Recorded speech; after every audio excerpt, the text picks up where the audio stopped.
अब आएगी आ रही ना। अब बताए नाम, संदीप गिल नाम है भाई। भाई ना, ठीक। अरे भाई, हमारे बोलते हैं और भाई की हाल है भाई, मतलब भाई आपके थोड़ा भाई ऐसे बोलते हैं, हमारे भाई बोलते हैं ऐसे, भाई नहीं भाई, बड़ी ट्यूनिंग अलग होती है। गिल भाई, अब मेरे को सारे लोग गिल भाई कहते हैं कॉलेज के अंदर, इस वजह में गिल भाई लिखा रखा है। तुम्हारे भाई भाई ऐसे होते हैं। हाँ भाई, पंजाबी में उसका उच्चारण थोड़ा अलग होता है, गिल भाई। तुम्हारे बाई बोलते हैं ना, दोनों में अंतर है इस वजह से। हाँ बच्चों, कहाँ पढ़ रहे थे अपने? क्या पढ़े? वैज्ञानिक का नाम पढ़ रहे थे ना। तो कौन सा वैज्ञानिक का नाम पढ़ा था आपने लास्ट? दोनों पढ़ लेते, सस डोमेस्टिकस और सस सक्रोफा। ठीक है, तो अब दो दो वाले हो गए थे क्या? गाय, गाय पढ़ ली थी, उसके बाद और सुअर ना। अब पढ़ेंगे ऊंट। क्या पढ़ेंगे बच्चों? ऊंट। ऊंट कौन होता है ऊंट? ऊंट बच्चों दो प्रकार के होते हैं, ठीक है। ऊंट का जब वैज्ञानिक नाम पढ़ते, एक कुबड़ वाला ऊंट और दो कुबड़ वाला ऊंट। चाय चढ़ गई यार। और दूसरा कौन सा होता है? दो कुबड़ वाला। इन दोनों के वैज्ञानिक नाम पढ़ने में, एक ऐसा ऊंट जिसमें यूं करके एक कुबड़ होगी बच्चों, ठीक है, और एक ऐसा ऊंट जिसमें यूं करके दो कुबड़ होगी।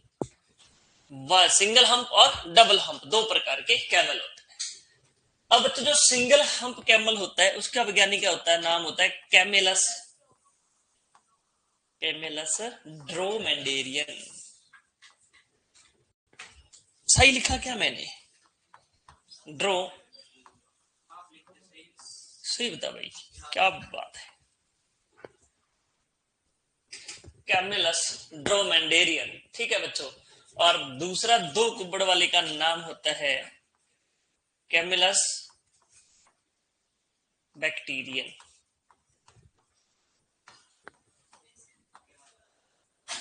ठीक है, कैमिलस बैक्टीरियन लिखा, बैक्टीरियंस भी कई जगह लिखा हुआ ना, तो आप बैक्टीरियंस भी दोनों में से कोई वर्ड यूज कर सकते हैं, पर सही बैठेगा। अब बच्चों बात यह कि कई बार कंफ्यूजन हो जाता है। अब तो अपने को पता है, सामने देख रहे, फिर होता है यार बैक्टीरियन है कि ड्रोमेंडेरियन है। तो उसके लिए एक बात याद रखना कि जब भी आप दो कुबड़ बनाओ, दो कुबड़ ऐसे बन रहे, इन कुबड़ को जोड़ दो तो ये क्या बनेगा? बी बन गया। बी से बैक्टीरियन याद रख लेना आप लोग, ठीक है। बी से बैक्टीरियन आप याद रख लेना। बैक्टीरियंस वैसे तो लिखा जाता है इंग्लिश के अंदर, इसको बैक्टीरियन ही लिखेंगे अभी, नया 10 है ना बैक्टीरियंस। तो ये होता है ऊंट का वैज्ञानिक नाम। और दो नाम वाला कोई बचा है क्या?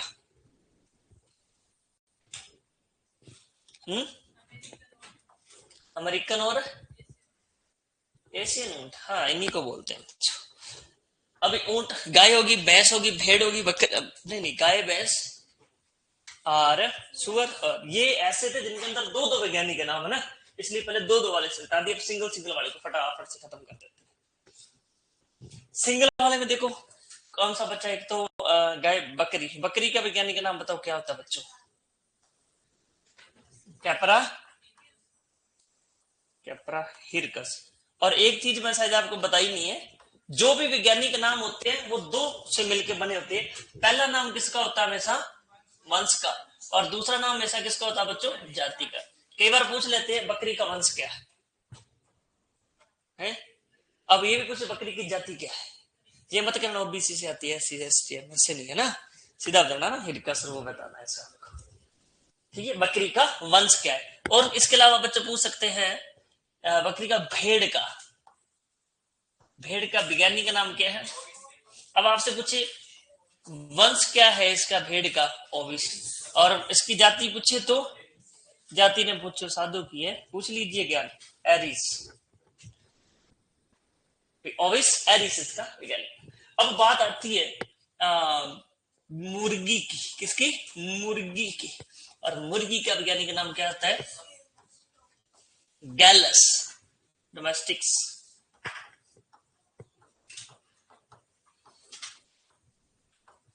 ठीक है बच्चों, गैलस डोमेस्टिक्स।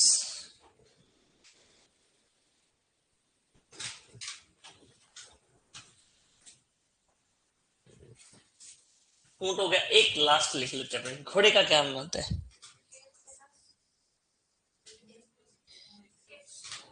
इक्वेस कैबिलस। आपने कैबिलस और इक्वेस बोल दिया ना, ठीक है। ऊंट का, सर ऊंट नहीं रे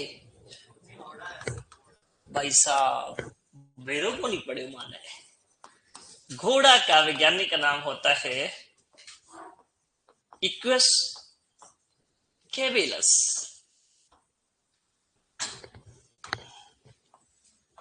कैबिलस, बस इतने से वैज्ञानिक का नाम याद करो, सफिशिएंट।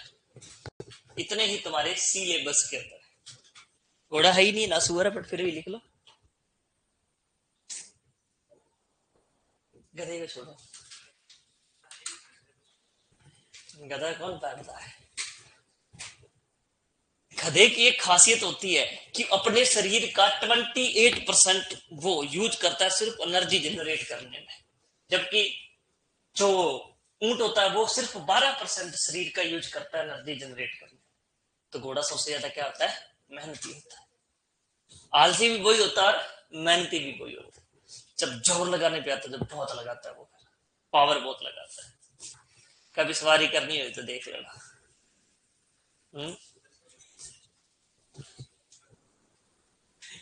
खाचर क्यों बनाया था वो भी अपन चर्चा करेंगे ना।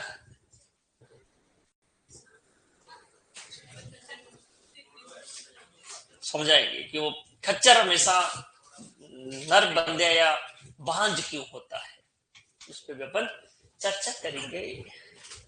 अगर किसी ने ऑनलाइन मेरी क्लास ली तो शायद उसको पता होगा। ठीक है बच्चों, अब एक नई टेबल बनाते हैं। हो गया काम? काम लग ऐसा क्या?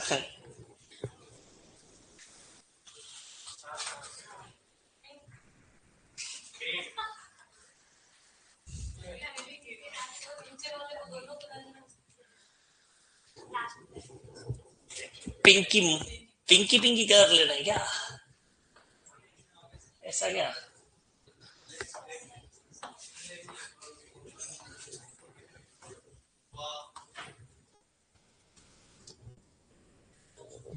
New update.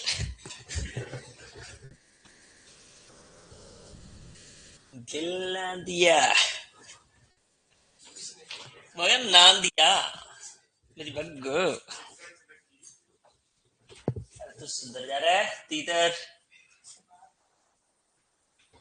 ना दिया जी मेरी बग्गो। ठीक है बच्चों, यहाँ पढ़ेंगे पशु, जहाज के गुणसूत्र, हल्का मास।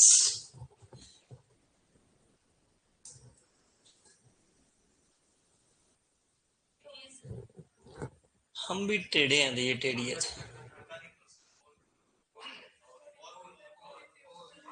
बस रे, ज्यादा टेढ़ी हो जाएगी बाद में।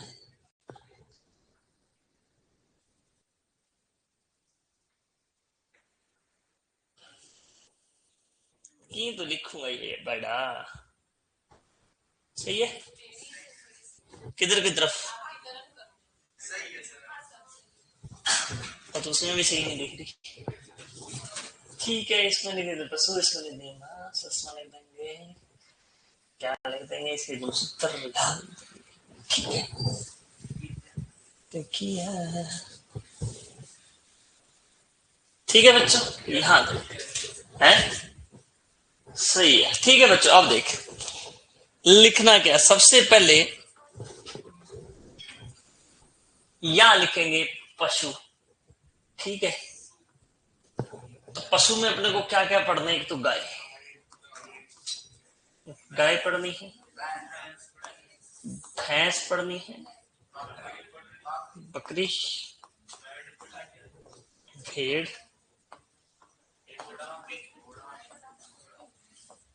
ऊंट। सीधे क्यों नहीं लिखे जाती? मुझे बड़ा अफसोस होता है इन चीजों पे।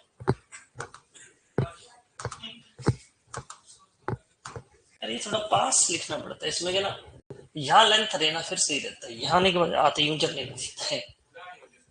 सही है। तनी करोगे घुटानी अभी तितर।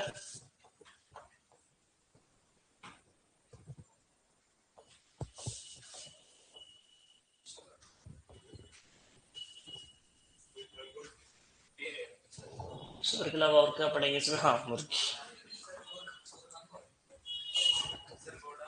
अरे डट जा रहा है। ठीक है बच्चों, और यहाँ लिखेंगे अपने इनके क्या गुणसूत्र कितने। ठीक है बच्चों, और इनका मास। ठीक है, मास के अलावा इनका गर्भकाल। ठीक है बच्चों, क्या लिख देंगे इनका गर्भकाल। सिलेबस कब तक पूरा कर दो? अरे यार भाई, तीसरा तो दिन हुआ है, आज ही कर देंगे आज।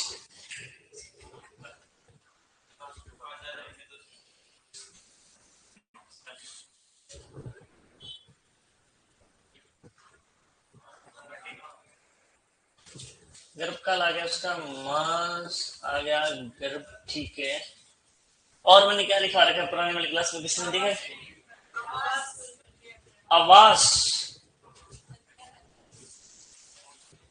बंदी कितनर, हाँ वो क्वेश्चन पूछ। आवास क्या कहलाता है ऐसा, ये जरूरी है। दिया नर क्या कहलाता है। ठीक है बच्चों, अब सुनो, गुणसूत्रों की जब बात होगी बच्चों, तो गाय के अंदर गुणसूत्र संख्या हमेशा 2n बराबर होते हैं सभी पशुओं में ना। 2n क्यों होते हैं? कि n मदर से आते हैं और n ही, तो दोनों मिला के क्या हो गया 2n। ठीक है, द्विगुणित बोलते, क्या बोलते हैं इसको? द्विगुणित। सिंगल को क्या बोलते हैं? अगुणित। इसमें क्रोमोसोम संख्या 7। अब भैंसे दो तरह की होती ना, एक कौन सी थी? दलदली, जिसके अंदर क्रोमोसोम नंबर कितने होंगे बच्चों? 48, क्योंकि दलदल में गई और एक क्या हो गया अंदर ही रह गया दलदल में। जलीय में कितने होते हैं?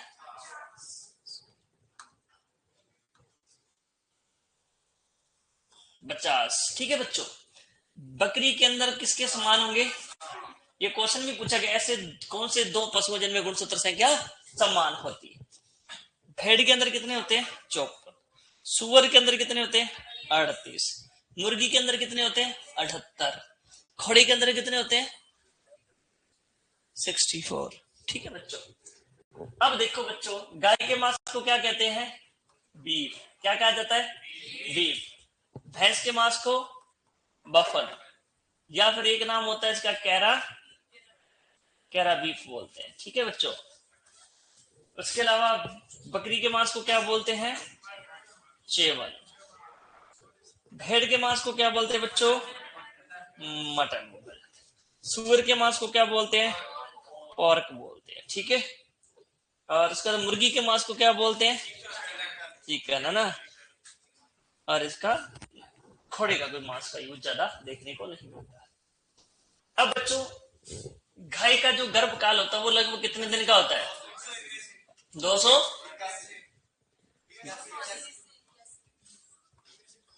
बयासी, यहां मैं दिन लिख देता हूँ ना, दिन। ठीक है बच्चों, और भैंस का कितना होता है? 310 दिन का। ठीक है, बकरी का कितना होता है? 150 से 151 दिन का। और जो भेड़ होती है इसका कितना होता है? 147 से 148 दिन, या कई जगह लिखा हुआ है 147 से 150, यानी 150 से कम ही होता है, ज्यादा नहीं होता। सुअर का कितना होता है? 114 दिन। सूर के लिए एक और स्टेप वो है, स्टेटमेंट है, 3 महीने 3 सप्ताह 3 दिन। ठीक है, यानी 3 महीने में कितने दिन हो गए? 3 दिन में, 3 महीने में कितने दिन हो गए? 90। 3 सप्ताह में कितने दिन हो गए? 21। और 3 दिन में कितने दिन हो गए? 3। टोटल कितने हो गए? ठीक है, इसलिए इसका कई बार ऐसा लिखा जाता है।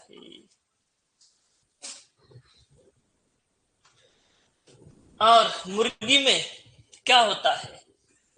इंक्यूबेशन पीरियड कितने दिन का? 21 दिन। इंक्यूबेशन बोले तो उस्मायन काल, क्या बोलते हैं? उस्मायन काल। तुम इसमें बताओ 340। और अपने यहाँ पे कौन रह गया भाई साहब, रह गए ऊंट, जगह बचे तो ऊंट का लिख लेना ना। 340 लगभग ऊंट में कितना होता है, 390 से 410 दिन, 390 से 410 दिन। ठीक है बच्चों, अब अगर बात करें कि गाय का जो बंधियाकृत नर होता है उसे कहते हैं बेल, या क्या कहा जाता है इसको, बुल्लक। क्या बोलते हैं बच्चों, बुल्लक, है ना। और जो भैंस का होता है उसको भी क्या बोलते हैं, बेल या फिर बुल्लक, एक ही बात है, बताता हूँ ना। गाय के जो पाला जाता है, मैं बताऊंगा पूरा, समझाऊंगा आपको ना, बंदी करने वाला भी टेस्ट करेंगे उसमें बता दूंगा क्या चीज होती है। बकरी के अंदर क्रोमोसोम होते हैं 60, जेमन इसका मांस उसका क्या कहलाता है, वेदर। बंधियाकृत नर क्या कहलाता है बच्चों, वेदर। भेड़ के अंदर देखो क्या कहलाएगा, वेदर। ठीक है, और सुअर के अंदर क्या कहलाता है, सुअर के अंदर कहलाएगा एक तो, या तो बोलेंगे उसको स्टैग, क्या बोलेंगे, स्टैग, या फिर बोला जाता है हॉक, स्टैग या फिर हॉक बोलते हैं। मुर्गी के अंदर जो होता है उसे बोलते हैं कैपेन, और इसका कोई ज्यादा आंसर नहीं मिलता है, लिख दो टेबल।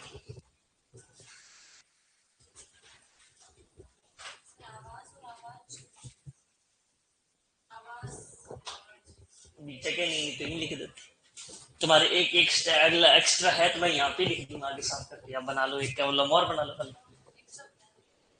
लो।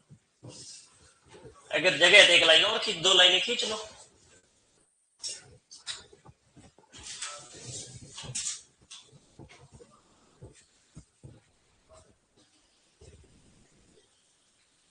या फिर जब आवास पढ़ाएंगे तब आवास वो लिखाई देंगे सबका, पशुओं के आवास चैप्टर है ना तुम्हारे पूरा। नहीं बनाना, आवाज वाला बनाना तो बना लो, बाकी तुम्हारी मर्जी है। नहीं बताना एक बात, या एक लिख लेना आवाज, लिखे तो लिख लो वैसे ओनली आवाज है, जगह नहीं बची। उनका मांस तो कहाँ काम में लेते, कोई मैंने तो ज्यादा कोई देखो टर्मिनोलॉजी मिल ली हो कहीं बुक्स में अच्छी जगह लिखी, फिर तो कुछ बताया, अब मेरे सामने आई कोई इधर उधर लिखी हो तो उसका पता नहीं। तुमने क्या सुना ऊंट के मांस को क्या कहते हैं, मीट। हाँ जी सर, हाँ हाँ 340 है। फिर क्या होगा, 340 में कितना अंतर है, तेरे कुछ नहीं होगा तो पढ़ ले।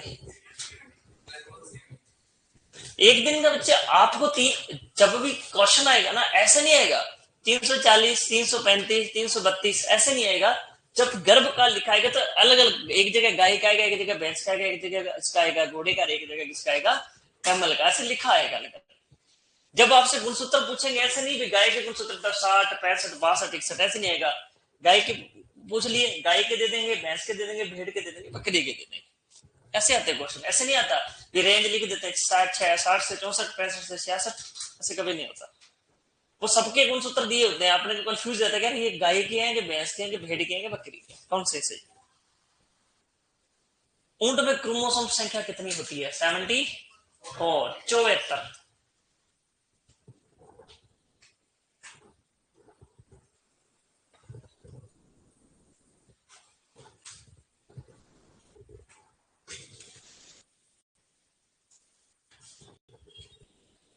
के पेन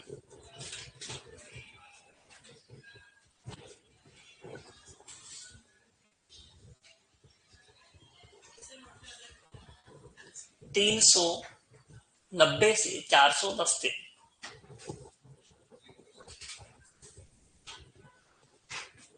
हाँ लिख दो, अरे वो वहां दिखेगी टेबल अपने का, तो कैमरे से इधर उधर हो जाएगी फिर वो। ये भी तो है ना 17 लोग, 1 और 7, तीन है रे बच्चे। ये कैमरा मेरे को देख रहा है, मैं इसको देख रहा हूँ। देखो, तेरे को देख रहा है। अच्छा, तेरे को दिखते हैं कितने हैं चश्मे लगाने के बाद? कल तो दिख नहीं रहा था तेरे को।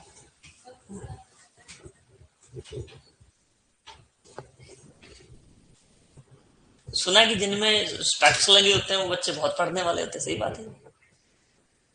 पढ़ने वाले बच्चों को स्पेक्स लग जाते हैं, चश्मे लग जाते हैं। मेरी मम्मी कहती होती है ऐसी बात। मेरी मम्मी कहती है पढ़ना पाँव दे वो चश्मे लग गया, या किसी के बाल उड़ जाते तो इसने पढ़ाई बहुत करी इसलिए बाल उड़ गए। मैं कहा है इंटर से मैं कभी पढ़ाई नहीं की, चश्मे ना लग जाए और बाल ना उड़ जाए। गंजी हो जाती। बना लो नोट भाई जल्दी, है ना। लड़कियां गंजी नहीं होती, लड़कियां टकली होती है। कोई लड़की तुमसे पूछना कि तुम मेरे लिए क्या कर सकते हो, उसके बाद टकली होगी दिखा। बढ़िया, एक गिलास पानी डाला मैडम तैयार। सोच टकली महिला अगर मेकअप करेगी तो कैसे लगेगी? हैं? तेरा तो आने वाला ही है। किस तरह?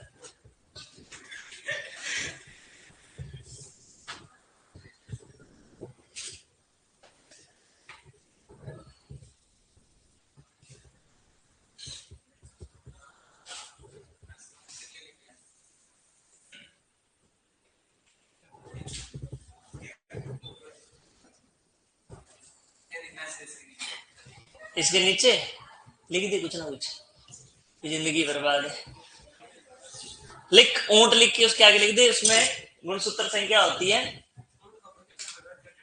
है?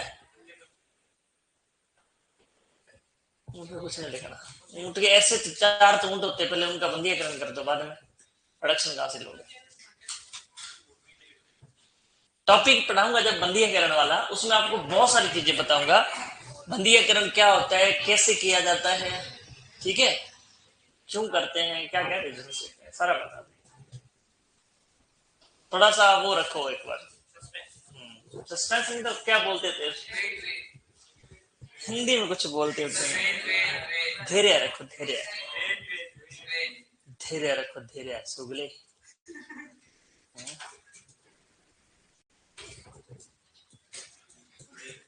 सॉरी थी, क्या बता, नींद आ गई थी। हम गुड नाइट बोलने वाला था मेरा।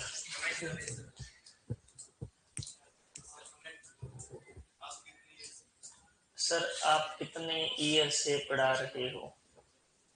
यार क्या बताऊं, मैं जब बीएससी किया था ना 18 के अंदर कंप्लीट, बात कर दिया था मैंने, और 19 से लेकर अब तक पढ़ाई रहा। वैसे मैं पढ़ाता था बीएससी सेकंड ईयर 2015 में पढ़ाता था बच्चों को।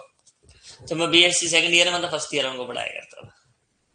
फिर आरसी कॉलेज में खूब पढ़ाया, 2 3 4 बैच निकाले। बीएन कॉलेज में पढ़ाया, कई कोचिंग में पढ़ाया, लगे हर जगह पढ़ाया। सही बताऊं तो मैं दूसरी क्लास में भी पढ़ाता था। मेरे मैं जब छोटा था तो मेरे अंकल ने क्या किया था, मैं स्कूल जाने से पहले मेरे को वो सारा कुछ सिखा दे, कै खे गए ये सब पहले सीख लिए, बी सी डी सारी सीख ली। जब मैं स्कूल में गया था तब मेरे को जो चीजें लोग सीखना स्टार्ट करते मुझे सिखा रखी थी, तो मैं साथ वालों को सिखाया करता था। वहां बैठे बैठे जो है बर्तते मेरे साथ वाले यूं करके, यूं नाल मार के, यूं करके वो कै को पक्का करते थे ना, तब मैं सब कुछ करना लग गया था। कैमरे के सामने आके बोलूं क्यों, सामने आ जाएंगे, इसमें क्या दिक्कत है?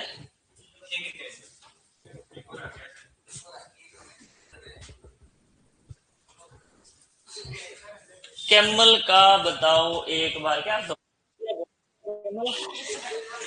बढ़िया मजे मार रहे कैमल।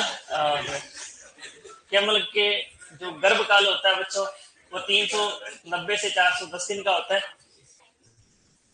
और इसके अलावा कैमल के अंदर क्रोमोसोम नंबर 74 होते हैं, और कैमल बहुत अच्छा है।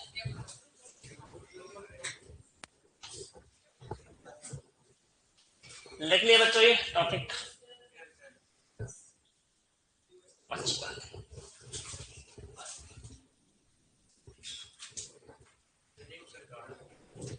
ये कर दिए, काम है नहीं, पढ़ लो। है क्या चीज? कहीं नहीं लिखा हुआ ऐसा। जेट कब दिया था? 14 में दिया था ना, 13-14 के अंदर सिर्फ जेट ही दिया था। उसमें क्या है, सीयूटी तो अभी स्टार्ट हुआ है ना पिछले 2-3 सालों से। पहले आईसीआर हुआ करता था एग्जाम, और उस समय आईसीआर हुआ करता था रिटर्न, मतलब उसको ऑफलाइन फार्म जाया करते थे। वो हो जाता था फरवरी के अंदर ही, और फरवरी में हम 12वीं में थे। पहले क्रैश कोर्स वाला बच्चा सीयूटी का या फिर आईसीआर का पेपर नहीं दे पाता था, और जब तक आया वो तब तक हम फर्स्ट ईयर के आध बीच में चले गए थे। यानी फरवरी में फर्स्ट ईयर का सेकंड सेमेस्टर स्टार्ट हो गया था। बढ़िया यूनिवर्सिटी मिल गई थी। नंबर मेरी थर्ड रैंक थी राजस्थान में, और नंबर थे मेरे जब 320 नंबर का पेपर हुआ करता था। क्वेश्चन इतने होते थे 120, परंतु नंबर 3 का एक पेपर हुआ, नंबर 3 नंबर का एक क्वेश्चन आया करता था। अब 4 का कर दिया, तो 3 से 4 थी 12, 100 कितने हो गए?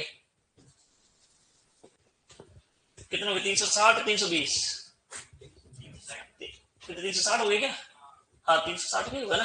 टोटल 120 क्वेश्चन होते थे, तो इसमें से 252 नंबर आए थे सुबह।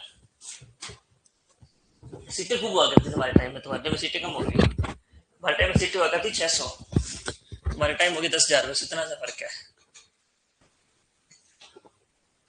बच्चे बच्चे ऐसे आते रहते हैं। आज भी ना कॉलेज की सीटें तो मान के चलो कितनी है, 800-900 ही है। यूनिवर्सिटी की सीटें तो, यूनिवर्सिटी के अंदर सिलेक्शन लेना तो उतनी ही सीटें। अरे ले रहे डॉक्टर ही है, हम पीएचडी हो जाएगा डॉक्टर वैसे लग जाएगा है। कोनी ना आवत, बढ़िया बात। हाँ बच्चों, अगले कहाँ तक पढ़ा था? ऊंट तक पढ़ लिया, कंप्लीट कर लिया आप लोगों ने। अभी बेसिक बेसिक चीजें लगभग ये बता दिए। गुणसूत्र हो गया अपने ना, मास वगैरह बता दिया उनका, वैज्ञानिक नाम हो गए, और उनका क्या हो गया, आवास वगैरह। वो आवास के टॉपिक में हम अच्छे से पढ़ेंगे, आवास के टाइप्स वगैरह सब वहां लिखवा देंगे ना, एक एक लाइन वहां अच्छे से पढ़ेंगे तो बता देंगे सर। तो अभी अपने छोटे छोटे टॉपिक स्टार्ट कर दे। पहले टॉपिक डाल दो आप, पशुओं में बंदियाकरण। ठीक है, ठीक है, इजी इजी टॉपिक पढ़ देते सारे के सारे। आज नया टॉपिक लिख दो, पशुओं में। बेसिक सारा पढ़ेंगे पहले बच्चों ना। पशुओं में क्या पढ़ेंगे? बंदियाकरण।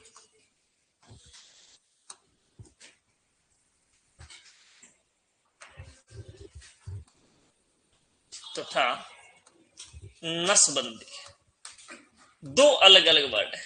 ठीक है, पशुओं में बंदियाकरण तथा नसबंदी दोनों अलग अलग वर्ड थे।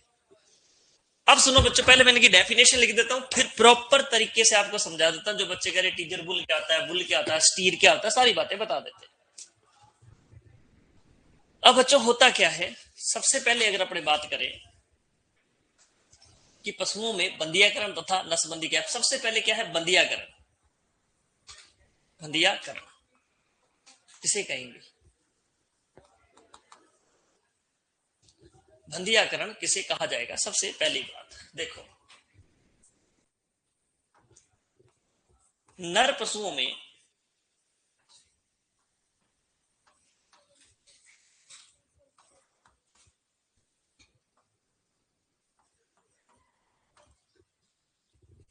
नर पशुओं में वृषण को हटा देना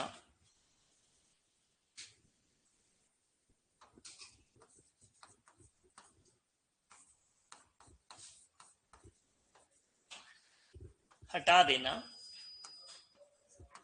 ठीक है, मतलब नर पशुओं में क्या कर देना, वृषण को हटा देना, ताकि वह प्रजनन के लक्षण प्रदर्शित ना कर सके।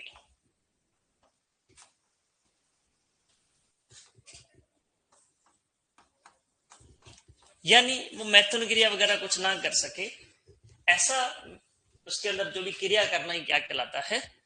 बंदियाकरण, यानी वृषण को हटा देना है।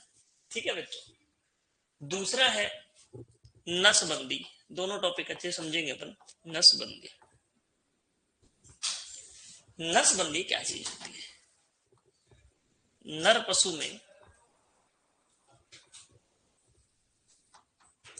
नर पशु में शुक्राणु वाहिनी को हटा देना। ठीक है बच्चों, नर पशु में शुक्राणु वाहिनी को हटा देना क्या कहलाता है? बंधियाकरण, नसबंदी कहलाता है। और एक होता है स्पेइंग। क्या होता है? स्पेइंग। मादा में बंधियाकरण की क्रिया।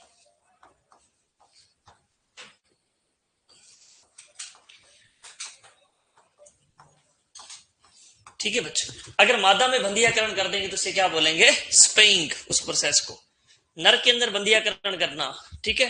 और नर बंधियाकरण होता क्या है, सबसे पहले ये समझना अपने को, पूरा डायग्राम से बताता हूँ आपको क्यों करते हैं, कैसे करते हैं। ठीक है बच्चों,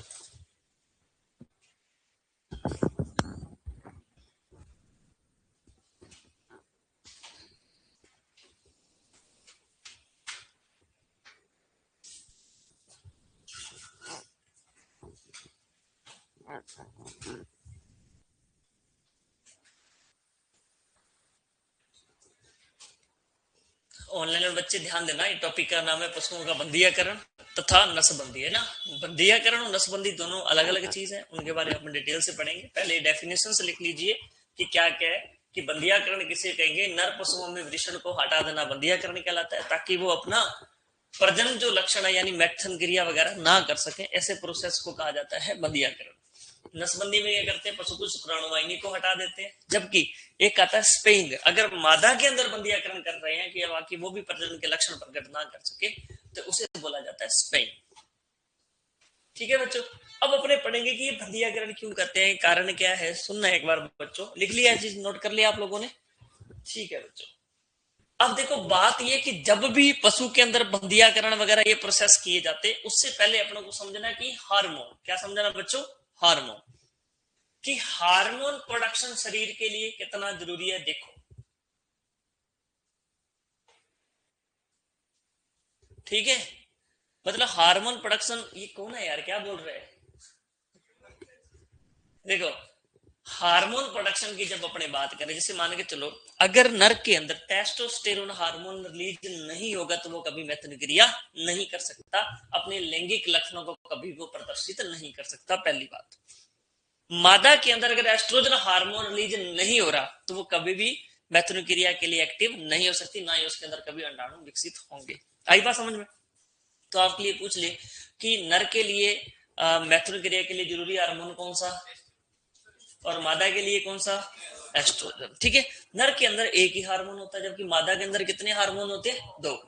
एस्ट्रोजन जो होता है वो मध्यकाल लाने के लिए, हीट में लाने के लिए मादा को क्या करता है? प्रदर्शित, उसके लक्षण प्रदर्शित करने के लिए उसको प्रेरित करता है। जबकि प्रोजेस्टेरोन का मतलब क्या है? प्रोजेस्टेरोन किससे स्टार्ट हो रहा है? पी से। तो प्रेगनेंसी भी किससे स्टार्ट होती है? पी से। यानी प्रेग्नेंट होने के लिए, जब मादा प्रेग्नेंट हो जाती है या गर्भवती हो जाती है, उसको सस्टेन करने के लिए या प्रेगनेंसी बनी रहे उसके लिए कौन सा हार्मोन रिस्पॉन्सिबल होता है? प्रोजेस्टेरोन। ठीक है, अब जैसे गाय थोड़ी मतलब प्रेगनेंसी के बाद उसके अंदर क्या होता है? स्तन ग्रंथियां डेवलप होने लगती है, तो उसके अंदर दूध को बनने, स्तन ग्रंथियों को डेवलप करने के लिए कौन सा हार्मोन जरूरी होता है? प्रोलैक्टिन। क्या बोलेंगे उसको? प्रोलैक्टिन। अब गाय जैसे ब्याएगी, ब्याएगी की तब जो बच्चा बाहर आएगा उसकी मसल्स जो ढीली होनी है उसके लिए हार्मोन रिलैक्सिन। कौन सा होता है? और जब गाय ब्यागी, दूध भी उसने देना, पर थनों में जब दूध उतरेगा या पशु को पावसना है गाय को, तो उसके लिए हार्मोन कौन सा चाहिए? ऑक्सीटोसिन। अब दूध उतर रहा है, आप निकाल रहे हो, एकदम से किसी ने गाय को फू करके डरा दिया, और गाय भयंकर तरीके से डर गई, दूध सारा का सारा ऊपर चढ़ जाता है। उस ऊपर दूध चढ़ने के लिए उत्तरदायी हार्मोन एंड्रीनलिन। ठीक है, हाँ, जब भी कभी पशु डरेगा तो उसके अंदर कौन सा हार्मोन लीज होगा? एंड्रीनलिन। आप एकदम से डरते हो, ऐसे कंप होती है, तो आपके अंदर कौन सा हार्मोन लीज होता है? एंड्रीनलिन हार्मोन लीज होता है। और गाय के अंदर जैसे एंड्रीनलिन हार्मोन होगा तो उसका रिएक्ट क्या होगा? उसका दूध क्या होगा? वापस चढ़ जाएगा। दूध उतरने के लिए उत्तरदायी हार्मोन ऑक्सीटोसिन, और दूध ऊपर चढ़ने के लिए हार्मोन। ठीक है, तो यानी शरीर के अंदर हार्मोन का बहुत बड़ा रोल है। देखो, अब अपने पढ़ेंगे कि ये बंधियाकरण क्या चीज है। ठीक है बच्चों, यानी कि ये बंधियाकरण क्या चीज है। सबसे पहली बात कि अपने जब नर जनन तंत्र को पढ़ते हैं, इसको बच्चों नर जनन तंत्र को पढ़ते हैं, तो नर जनन तंत्र को जब पढ़ते हैं तो उसकी स्ट्रक्चर आप बिलो स्ट्रक्चर देखते हैं नीचे के एरिया है ना, तो इस भाग को बोला जाता है वृषण कोश। क्या बोलते हैं बच्चे इसको? वृषण कोश बोलते हैं। इसके अंदर एक जोड़ी क्या होते हैं? वृषण। क्या होते हैं बच्चों? एक जोड़ी वृषण होते हैं। ठीक है, इनको बोला जाता है वृषण। और इन्हीं वृषण से एक हार्मोन उत्पादित होता है, उस हार्मोन को क्या बोलते हैं? Testosterone hormone. कौन सा हार्मोन हो गया बच्चों? ये टेस्टोस्टेरोन हार्मोन हो गया। अगर ये हार्मोन रिलीज होगा तो नर मैथुन क्रिया करेगा, अगर नहीं होगा तो वो कभी मैथुन क्रिया नहीं करेगा। ये बात आपको ध्यान में रखनी है। अब बच्चों जैसे ये एरिया होता है पूरा, इसके साथ कुछ अलग अलग चीजें जुड़ी होती है। जैसे यहाँ पे बहुत सारी छोटी छोटी छोटी छोटी क्या आ रही होती है? रक्त वाहिनियां। क्या आ रही होती है बच्चों? रक्त वाहिनी। इन रक्त वाहिनियों का काम क्या होता है बच्चों? सोचो क्या काम हो सकता है रक्त वाहिनियों का? रक्त वाहिनी का काम ही नहीं पता आप लोगों को? तो रक्त वाहिनी रक्त लेके आएगी ना यार। अब रक्त वाहिनी का काम क्या होता है? वृषण को क्या प्रोवाइड करवाना? रक्त प्रोवाइड करना। अपना ये हाथ है, जब तक इसमें रक्त आता रहेगा, चलता रहता रक्त वाहिनी, तो अपना हाथ काम करता रहेगा। अगर अपने हाथ को यहाँ से टाइटली बांध दिया जाए बहुत स्ट्रोंगली, तो यहाँ पे ब्लड रुक जाएगा, अगर अपना हाथ काम नहीं करेगा। देखना कई लोगों के पैरालिसिस होता है, उनका हाथ ऐसे होता है, उनके हाथ को आप जैसे कर लो उनको कोई पता नहीं चलता। कारण क्या होता है? कि वहां रक्त काम चल नहीं रहता, रक्त वाहिनी क्या आ जाती है? ब्लॉक हो जाती है। अब इनका काम क्या है? रक्त को लेके आना और यहाँ तक पहुंचाना। जब इनको रक्त मिलता रहेगा, ये एक्टिव रहेंगे, तो ये क्या सा हार्मोन रिलीज करते रहेंगे? टेस्टोस्टेरोन। और नर क्या करता रहेगा? नेक्टिंग के लिए एक्टिव रहेगा, अदरवाइज वो नहीं रहेगा। अब यहीं पे एक वाहिनी जुड़ी होती है, एक वाहिनी और जुड़ी होती है। उस वाहिनी को क्या बोलेंगे? क्योंकि यहाँ क्या बनते हैं? शुक्राणु। क्या बनते हैं? शुक्राणु। इन शुक्राणुओं को बाहर ले जाने वाली वाहिनी को क्या बोलोगे? नहीं, शुक्राणु वाहिनी। क्या बोला जाता बच्चों? शुक्राणु वाहिनी। तो यहां तक चीजें समझ आई कि नहीं? पहले तो ये बता। जब नर जनन तंत्र के बारे में पढ़ेंगे तो अपने को देखने को क्या मिलेगा? वृषण मिलेंगे। जो एक जोड़ी होते हैं, दो वृषण होते हैं, उनका काम क्या होता है? टेस्टोस्टेरोन हार्मोन को रिलीज करना या उत्पादित करना। ठीक है। अब क्या होता है? ये क्यों एक्टिव रहता है? क्योंकि इस वृषण कोष से बहुत सारी क्या जुड़ी होती है? ब्लड वेसिका है ना, ब्लड वेसल से जुड़ी होती है। रक्त वाहिनी जो इनको रक्त प्रोवाइड कराती है, एक्टिव रहते हैं। उसके साथ और क्या जुड़ा होता है इसके साथ? शुक्राणु वाहिनी, जो क्या करती है? इसको शुक्राणु, जब भी शुक्राणु यहाँ पे बनेंगे वो बाहर जाएंगे, मादा के जनन तंत्र में प्रवेश करके मादा को गर्भित कर देंगे। सुनो अभी बात क्या होता है।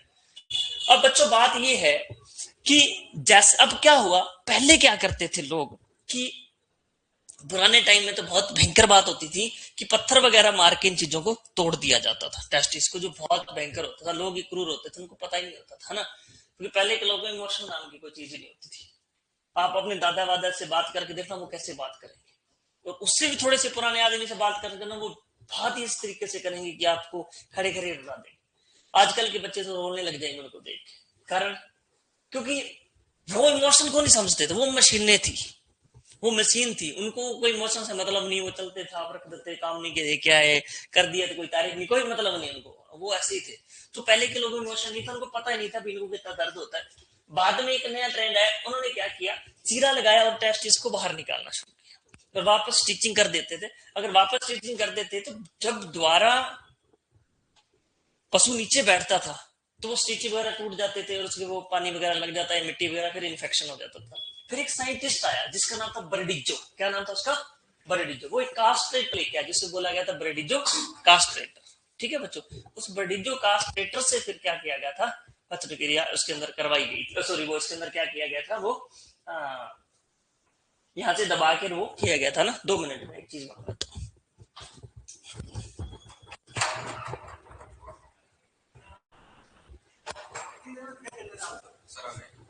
Sir 1 minute.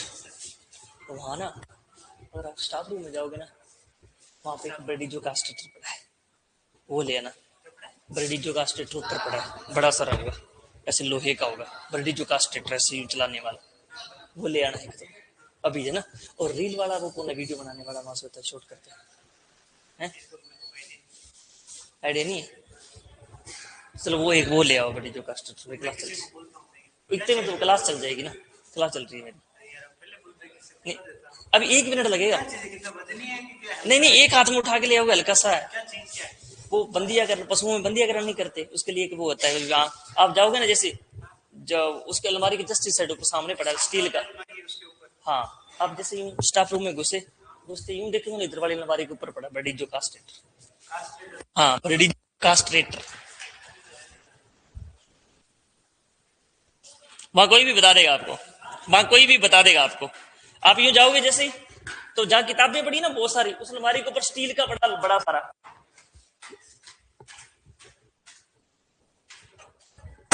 सॉरी यार, ये बड़ा है। ठीक है बच्चों, अब क्या हुआ, अब ये सब चीजें क्या हो रही, धीरे धीरे क्या होने लगी, खराब होने लगी। तो उसको क्या हुआ कि इन चीजों को क्या कर दिया, अवॉइड कर दिया गया। अब बाद में क्या हुआ, उन्होंने तरीका सोचा भी क्या किया जाए। एक बड़ी जो कास्टेटर लाया गया, उस बड़ी जो कास्टेटर से ये जो टेस्टिस है ना बच्चों, ये इससे थोड़ा सा ऊपर ले जाके लगभग कितने सेंटीमीटर पे, 5 सेंटीमीटर ऊंचाई पे। कितने सेंटीमीटर ऊंचाई पे, 5 सेंटीमीटर ऊंचाई पे क्या किया गया, इसको यहाँ पे ऐसे प्रेस कर दिया गया। ठीक है बच्चों, यहाँ पे इसको ऐसे क्या कर दिया गया, दबा दिया गया, प्रेस कर दिया गया। 2 से 3 बार प्रेस किया। इसके बाद यानी प्रेस करने का मतलब यहाँ पे दबाया, उससे प्लास जैसा यूं होता है, यूं दबाया जाता है उससे। ठीक है, अब क्या किया, यहाँ पे इसको प्रेस किया गया। अब जहां पे पहले दबाया था उससे और कितना, ठीक है, जहां पहले प्रेस किया बच्चों, उससे लगभग 1 सेंटीमीटर नीचे, जहां पहले दबा रखा उस 1 सेंटीमीटर नीचे और दोबारा से यहां से दबाया गया। अब दोनों जगह दबाने से क्या हुआ कि ये शुक्राणु वाहिनी भी ब्लॉक हो गई। ठीक है बच्चों, और ये जो रक्तवाहिनियां थी वो भी क्या होगी, ब्लॉक होगी। जैसे ये ब्लॉक होगी, ठीक है, अब क्या ना, नीचे ब्लड नहीं आ रहा था, अब नीचे क्या नहीं आ रहा, ब्लड नहीं आ रहा। जैसे ब्लड नहीं आ रहा, क्या इनको ब्लड मिलेगा क्या बच्चों, नहीं मिलेगा। तो ये क्या हो जाएंगे, निष्क्रिय हो जाएंगे। और जैसे ये बच्चों निष्क्रिय हो जाएंगे, तो निष्क्रिय होने के बाद क्या ये टेस्टोस्टेरोन हार्मोन रिलीज करेंगे। जब ये टेस्टोस्टेरोन हार्मोन रिलीज नहीं करेंगे तो क्या नर मैथुन क्रिया कर पाएगा। तो इसी प्रोसेस को क्या कहा जाता है, बंदियाकरण कहा जाता है। ये बात समझ आई कि नहीं आई। ठीक है, कि ये नर जो होता है, ये बंदियाकृत नर होता है, जिसे अपन क्या बोलते हैं बच्चों, बेल बोलते हैं। जिसे क्या बोला जाता है, बेल, है ना, या इसी को क्या बोलते हैं, बुलक। जिसको किसमें काम लेते हैं बच्चों, अपने खेती में। किसमें काम लिया जाता है बच्चों, इसको खेती में काम लिया जाता है। यहां तक कोई दिक्कत किसी बच्चे को नहीं ना। आगे देखो, अब एक बच्चे ने पूछा था कि सर ये स्टीर क्या होता है, स्टीर क्या होता है, स्टीर, है ना, कि बेल तो आपने बता दिया, ये स्टीर क्या होता है, ये भी बंदियाकृत नर होता है, फिर इसको आप स्टीर क्यों बोलते हो, कि जी इसको मांस उत्पादन में काम लेते हैं, ऐसा क्या। ठीक है, अब देखो क्या चीज होती है, मैं बताता हूं। इसको उठाना इधर, ये होता है वो ब्रिडिजो कास्ट्रेटर। ठीक है बच्चों, है। अब देखो, अब कोई बोला तो देख लेना, है ना। ये होता है ब्रिज, इसको यूं देखो, ये यूज किया जाता है, थोड़ा झाम हो रखा है ना इसको। ठीक है, ये होता है ऐसे करके, ये ब्रिडिजो कास्ट्रेटर। अब सबसे पहले एनिमल को क्या किया जाता है, ऐसे पकड़ लिया, बांध लिया, और उसको क्या किया जाता है, पटका जाता है, नीचे जमीन पे गिराया जाता है। तो जमीन पे कौन सी साइड गिराएंगे पशु को, दाई तरफ गिराएंगे ना। ठीक है, दाई तरफ गिराने के बाद उसके पैर वैर बांधे होते हैं वैसे गिराने के बाद, अब उसके टेस्टिस को बाहर की साइड लेके, ठीक है, टेस्टिस को क्या है, बाहर की साइड, ये टेस्टिस को नीचे की तरफ रहेंगे, ये उस टेस्टिस या फिर वृषण से 5 सेंटीमीटर ऊपर क्या करते हैं, ये जो एरिया होता है बच्चों, ये देखो, ये जो एरिया, ये एरिया क्या होता है, तीखा नहीं होता बिल्कुल, ये शार्प, देखो ये बिल्कुल तीखा नहीं है, नॉर्मल होता है ये। ठीक है, अब क्या करते हैं, उसके टेस्टिस को यूं अंदर से यूं लेके यहां ले लेते हैं, और ये जो नाड़ी है, ये जो एरिया है, यहाँ पे कौन सी चीज आएगी, ये वाली, यहाँ पे कौन सी चीज आएगी, ये वाली आने के बाद इसको क्या करते हैं, ये ऐसे करके इसको जोर से, ऐसे नहीं दबता है बाद में, क्योंकि बीच में नाड़ी आती है, स्ट्रॉन्ग होती है, पैर से इसको बहुत ऐसे तेज ऐसे दबाना पड़ता है, ऐसे 2 से 3 बार यूं करके दबाते हैं। जैसे दबाएंगे ये पूरा यहाँ से क्या कर देता है, क्लोज कर देता है। तो ये जो एरिया, ये पूरा का पूरा क्या कर देगा, ब्लो कर देगा। जैसे एरिया ब्लो कर दिया, अब यहाँ निशान बन जाएगा, यहाँ ब्लो किया, अब उसके जस्ट जहां निशानों से थोड़ा सा और नीचे, 1 सेंटीमीटर नीचे, फिर दोबारा से इसको क्या करते हैं, ऐसे खोलते हैं।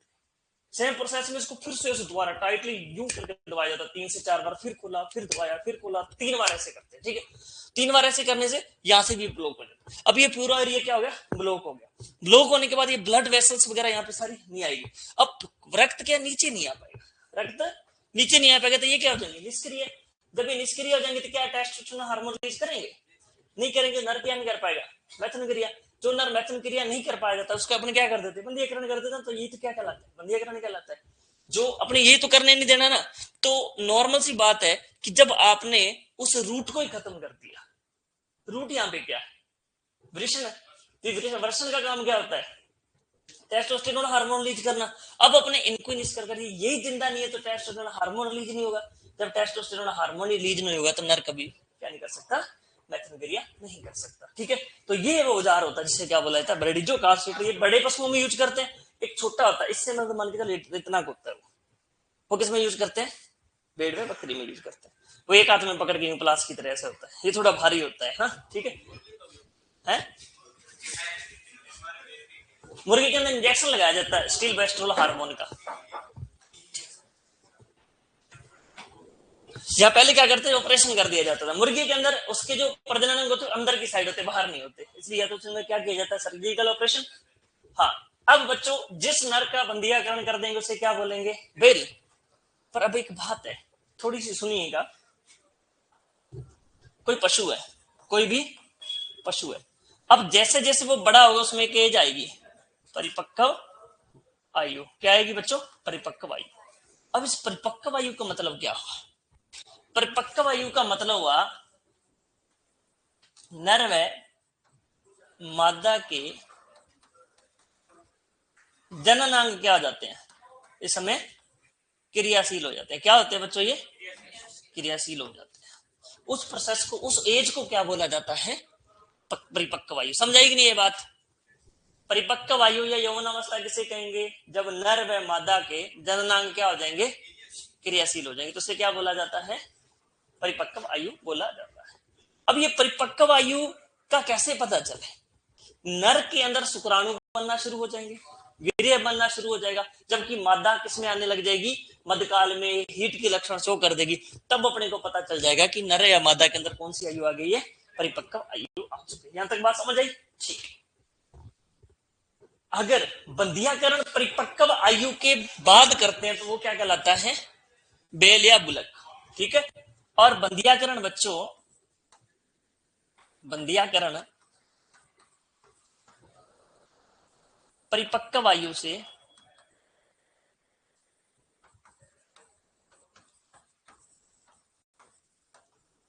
पहले करते हैं, जैसे क्या बोले, तो उस नर को क्या बोला जाता है, स्टीर बोला जाता है। दोनों में बात फर्क समझाए कि नहीं है, भले बताओ। पहले तो बंधियाकरण क्या है, क्या होता होगा बंधियाकरण, डेफिनेशन क्या है बंधियाकरण की, नर पशु में वृषणों को हटा देना क्या कहलाता है, बंधियाकरण।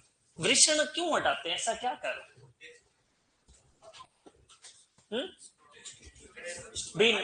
अगर वृषण रहेंगे तो वो क्या करेंगे, टेस्टोस्टेरोन हार्मोन रिलीज करेंगे। क्या करेंगे, टेस्टोस्टेरोन हार्मोन रिलीज करेंगे। जब वो टेस्टोस्टेरोन हार्मोन रिलीज करेंगे तो दिक्कत क्या है, वो मैथुन क्रिया करेगा। अपने को उसको मैथुन क्रिया नहीं करने देंगे। क्यों नहीं करने देनी, अगर अपने मैथुन क्रिया उसको करने देंगे तो आप उसको बेल के रूप में यूज नहीं कर सकते, क्योंकि उसमें कौन सा हार्मोन होता है, टेस्टोस्टेरोन। तो अग्रेशन बहुत होगा, वो गुस्से में बहुत होगा, खेती में काम तुम्हारा गाड़ा वाड़ा तोड़ के भाग जाएगा, साउंड वाले को मारेगा वो। ठीक है, उसको क्या शांत करने के लिए, डोसाइल करने के लिए उसके अंदर कौन सा हार्मोन खत्म कर दो, टेस्टोस्टेरोन हार्मोन। तो उसके अंदर मसल ग्रोथ भी कम हो जाती है। या दूसरा क्या करो, आप मैथुन क्रिया उसके परिपक्व होने से पहले अगर बंधियाकरण करते तो उसे क्या बोलते हैं, और बंधियाकरण के परिपक्व होने के बाद अगर उसके अंदर मैथुन वो बंधियाकरण करते तो उसे क्या बोलते हैं, बेल। बेल किस काम में लेंगे, स्टीर किस काम में लेंगे, मांस उत्पादन में। अगर परिपक्व आयु हो जाती है बच्चों तो उसके बाद अगर आप उसके अंदर बंधियाकरण करते हो तो उसके मांस एक तो क्या होता है, हार्ड हो जाता है, खाने लायक नहीं रहता है ना। दूसरा उसमें स्मेल वगैरह आती है, टेस्टोस्टेरोन हार्मोन के कारण उसमें बॉडी में क्या आने लग जाती है, स्मेल आने लग जाती है। और ये जो होता है ये बिल्कुल बच्चा होता है, बच्चे का ही बंधियाकरण करते हैं। इसका सिर्फ एक प्रोसेस होता है कि बॉडी के अंदर बाकी जो हार्मोन रिलीज होगा टेस्टोस्टेरोन कहीं से और से भी, वो सिर्फ क्या करेगा, उसकी मसल्स को बढ़ाएगा। वो किसमें काम नहीं करेगा, ये शुक्राणु वगैरह बनाने में काम नहीं करेगा। ठीक है, अब ये बात बताओ, बंधियाकरण तुम्हें समझ आया है कि नहीं? कन्फर्म आ गया? ऑनलाइन वाले बच्चे बताओ यस कर दो अगर आप समझ पाए तो। हाँ वही बताता हूँ, उसमें चलते हैं ना। मंदीकरण खत्म हुआ। ऑनलाइन बच्चे एक बार बता देना, अगर कोई डाउट है तो भी बताना, अगर समझ आया तो भी बता देना कुछ। अब बात आती है बच्चों ये नसबंदी क्या मामला है? क्या बच्चों, नसबंदी क्या मामला है? मामला गड़बड़ है कुल मिला के। नसबंदी को क्या बोलते हैं? वैस्कटोमाइजेशन बोला जाता है। क्या बोला जाता है बच्चों? वैस्कटोमाइजेशन इसको बोला जाता है, उसको कास्ट्रेशन बोलते हैं। अब बच्चों बात ये है, सेम तरीका है, सेम चीज अपने को पढ़नी है कि ये इसका क्या आ गया, ठीक है, वृषण कोष। ठीक है, क्या बोलेंगे? वृषण कोष। उसमें बच्चों ये क्या आगे दोनों वृषण, ये आगे वृषण और ये आगे वृषण, वृषण कोष जिसमें वृषण रहते हैं। ठीक है, अब देखो बच्चों इसमें बहुत सारी क्या जुड़ी होती है, छोटी छोटी रक्त वाहिनियां जुड़ी होती है। ठीक है, बहुत सारी रक्त वाहिनियां से जुड़ी होती है। इधर भी इस रक्त वाहिनियों का काम क्या है बच्चों? रक्त को पहुंचाना। ठीक है बच्चों, रक्त को पहुंचाना क्या कहलाता है? रक्त वाहिनियों का काम होता है रक्त को पहुंचाना। ये क्या सारी की सारी रक्त वाहिनियां। ठीक है, जो क्या करेगी? रक्त पहुंचाएगी कहां तक? वृषण तक, ताकि वृषण एक्टिव रहे, अपना काम करते रहे। अब बच्चे बात ये आती है कि यहाँ पे एक और क्या होती है, मैंने आपको बताया था क्या होती है? शुक्राणु वाहिनी। शुक्र नहीं होती, शुक्राणु बोला जाता है इसको, क्योंकि शुक्राणुओं को लाने व ले जाने वाली वाहिनी क्या कहलाती है? शुक्राणु वाहिनी। शुक्राणु वाहिनी, इसे क्या बोलते हैं बच्चों आप? शुक्राणु वाहिनी। अब बच्चों क्या होता है इस प्रोसेस में, नसबंदी में क्या करते हैं ना, तो बच्चों इन ब्लड वेसल्स को कोई नुकसान नहीं पहुंचाते। अगर ब्लड वेसल्स एक्टिव है तो क्या टेस्टोस्टेरोन हार्मोन रिलीज होगा? होगा। ब्लड वेसल्स को कोई नुकसान नहीं पहुंचाया जाता। करते क्या देखो बच्चों, इसमें एक छोटा सा क्या लगाया जाता है? पहले कट लगाया जाता है। क्या लगाया जाता है? छोटा सा यहाँ पे कट लगाते हैं, पूरे लगे।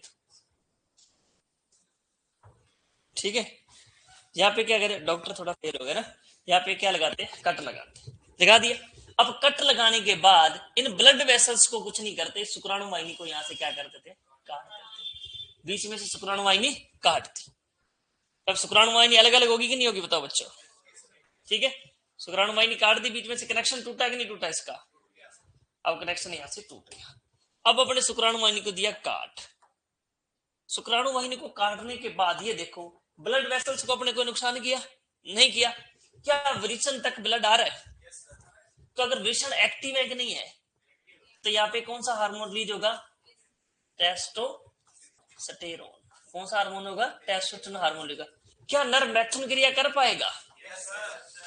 मैथुन क्रिया कर पाएगा, बिल्कुल कर पाएगा, परंतु वो कभी भी मादा को गर्भित नहीं कर सकता। क्या नहीं कर सकता? गर्भित नहीं, क्योंकि यहां से जो भी वीर्य निकलेगा उसमें क्या नहीं होंगे बच्चों? शुक्राणु नहीं होंगे। जब तक शुक्राणु नहीं होंगे तो मादा गर्भित नहीं होगी। ऐसा नर जिसके अंदर शुक्राणु वाहिनी को काट दिया जाता है, ठीक है, ऐसा नर जिसमें शुक्राणु वाहिनी को काट दिया जाता है, वो मादा के साथ मैथुन क्रिया कर सकता है, परंतु उसको गर्भवती नहीं कर सकता। ऐसे नर को क्या कहा जाता है? Teaser bull. ठीक है बच्चों, क्या चीज बच्चों? ठीक है, इसे बोलते हैं। कोई भी डाउट हो आप पूछ सकते हैं, कोई दिक्कत नहीं, एक एक चीज बता दूंगा आपको।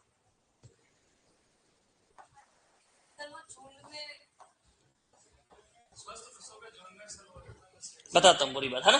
नसबंदी कितना होता है जिसे क्या बोलते हैं अपने? Teaser bull. क्या बोला जाता है इसको? Teaser bull. अब बच्चों प्रॉब्लम ये है कि बहुत सारे पशु झुंड में आपने छोड़ रखे हैं, परंतु कुछ पशुओं में आदत क्या है, कुछ हैबिट ऐसी है कि वो अपने जो मध्यकाल के लक्षण प्रकट नहीं करते। जैसे भैंस होती है, गाय होगी, जब मध्य में आएगी तो वो क्या करेगी? सारा दिन बोलेगी, सारा दिन बोलेगी वो, और क्या करेगी? पैरों से मिट्टी उठाएगी, दूसरे पशु ऐसे माउंट करेगी, कभी बैठेगी, पूरा दिन उदम मचा के रखेगी। तो अपने को पता रहता है कि मध्यकाल में आ चुकी, इसके अंदर या तो अपने प्राकृतिक मैथुन क्रिया करवा दें या इसके अंदर कृत्रिम गर्भाधान के थ्रू टीका रखवा दें, है ना। अब कुछ पशु ऐसे होते हैं जो करेक्टर शो नहीं करते, मेंटली हो सकते हैं, या फिर वो कोई उनकी फिजियोलॉजी ऐसी होती है, ये एनवायरमेंट ऐसा होता है, कोई भी कारण ऐसा होता है कि वो क्या नहीं कर सकते, मैथुन सॉरी अपने जो मध्यकाल के लक्षण है वो प्रकट नहीं करते। जब मध्यकाल के लक्षण प्रकट नहीं करेंगे तो उसको गर्भित कैसे करवाएंगे? उस समय टीजर बुल क्या करता है, उस फीमेल के पास जाएगा। जैसे उस फीमेल के पास जाएगा तो इसको क्या आएगी, उससे एस्ट्रोजन हार्मोन की स्मेल आएगी। जैसे वो यूरिन करेगा, यूरिन को सूंघेगा, स्नैप करेगा, तो इसको पता चलेगा ये फीमेल किसमें हीट। करेक्टर शो नहीं कर रहे, परंतु उसको कैसे पता चल रहा है? स्निफिंग से, क्योंकि वो क्या एक एनिमल है ना, और मेल एनिमल है। जब उसके पास जाएगा, वो उसकी स्निफिंग करेगा, उसको पता चलेगा कि यार इसके अंदर टेस्टोस्टेरोन हार्मोन की स्मेल आ रही है। तो अब उसके साथ वो क्या करने की कोशिश करते हैं? मैथुन क्रिया। जैसे मैथुन क्रिया उससे करेगा तो फार्मर ये नीड देख लेगा कि ये जो नर है इसके साथ मैथुन क्रिया कर रहा है, इसका मतलब फीमेल किसमें? हीट में। मेल नर तभी फीमेल के साथ मैथुन क्रिया करेगा जब वो हीट में होगी, बिना हीट के कभी नहीं करेगा। तो आप डेली गाय को उसके बाद बुल के पास मान देना, जब तक फीमेल हीट में नहीं आती तब तक नर कभी मैथुन क्रिया नहीं करता। ये क्या होता है, उसका नेचर होता है एनिमल्स का। तो इस तरह वो ये पता लगाता है कि मादा मध्यकाल में है कि नहीं, हीट डिटेक्ट करता है। मध्यकाल का पता लगाने के लिए जिस नर का प्रयोग किया जाता है उसे क्या बोलते हैं? Teaser bull. हालांकि वो टीजर बुल कैसा होता है? नसबंधीकृत होता है। क्यों? क्योंकि इसके अंदर क्या काट देते हैं? शुक्राणु वाहिनी। इस वजह से वो मैथुन क्रिया तो कर सकता है, परंतु वो मादा को क्या नहीं कर सकता? गर्भित नहीं कर सकता, क्योंकि उसमें क्या कट कर दिया जाता है? शुक्राणु वाहिनी। क्या आपको बुल्क बेल बेल या बुल्क या फिर स्टीर और टीजर बुल तीनों चीजें समझ आई है? प्रॉपरली समझ आ गई? ठीक है। साइलेंट हीट क्या होती है? साइलेंट हीट का मतलब होता है कुछ जैसे आपके घर में गाय है, गाय अगर हीट में आ गई तो वो क्या करेगी? बार बार बोलेगी, दूसरे पशु पे चढ़ेगी, ठीक है, बैठेगी, उठेगी, पैरों को इधर उधर मिट्टी उठाएगी, खाएगी नहीं, सारा दिन उदम मचा के रखेगी। उस टाइम वो पीरियड को बोलते हैं मध्यकाल या फिर हीट में आना। उस समय अपन क्या करते हैं? या तो गांव में से या कहीं से सांड लेके आते हैं, या फिर क्या करते हैं आजकल डॉक्टर को फोन करते हैं, वेटनरी वाले को, कि आप क्या करिए, सिमन लेके वो जो करते हैं गर्भाधान करके टीका रखवाना, नॉर्मल भाषा में बोला जाता है। ठीक है। वो जो टाइम पीरियड होता है वो कई पशु शो नहीं करते, साइलेंट खड़े रहते, पता ही नहीं चलता उनका हीट में है भी कहीं क्या रफड़ा है। उसी समय अगर वहां पे अपने टीजर बुल को छोड़ा तो टीजर बुल ये पता लगा लेता है कि ये फीमेल हीट में है। जो फीमेल हीट में होगी उससे वो क्या करने की कोशिश करेगा? मैथुन क्रिया। तो यहाँ से फार्मर पता लगा लेगा कि ये फीमेल हीट में है, अब इसके अंदर मैथुन क्रिया करवा देनी चाहिए, सांड से लाके या फिर एआई करवा देनी चाहिए। ठीक है। ऐसा नर जो मध्यकाल का पता लगाता है उसे क्या बोला जाता है? टीजर बुल कर जाता है ना। ऐसा नर जिसको परिपक्व आयु से पहले बंदियाकरण कर देते उसे क्या बोलते? क्या बोलते उसको? स्टीर। और परिपक्व आयु के बाद करते तो उसे क्या बोलते हैं? मैं थोड़ा सा रुका, बच्चों गड़बड़ हो गई, हमने गलत तो नहीं बोलते है ना। परिपक्व आयु के पहले बंदियाकरण किया जाता है तो नर क्या कहलाएगा? स्टीर। जिसे किस काम में लेते हैं? मांस उत्पादन के लिए, है ना। और ऐसा नर जो परिपक्व आयु के बाद बंदियाकरण किया जाता है उसे क्या बोलते हैं? बेल या बुलक। किसमें काम लेते हैं इसको? खेती में। ऐसा नर जिसकी शुक्राणु वाहिनी काट दी जाती है, टीजर बुल, है ना। ऐसी मादा या मादा के अंदर बंदियाकरण करना या मादा के अंदर अंडाशय को हटा देना क्या कहलाता है? स्पेइंग, यानी बंदियाकरण होता है ना। और जिस मादा का बंदियाकरण कर दिया जाता है उस मादा को बोलते हैं स्पेड। क्या बोला जाता है? स्पेड। ठीक है। ये बातें समझ आई है कि नहीं, पहले ये बताओ। ठीक है। कहां से लिखना शुरू करोगे अभी? और यार 6 मिनट उठोगे। ठीक है बच्चों।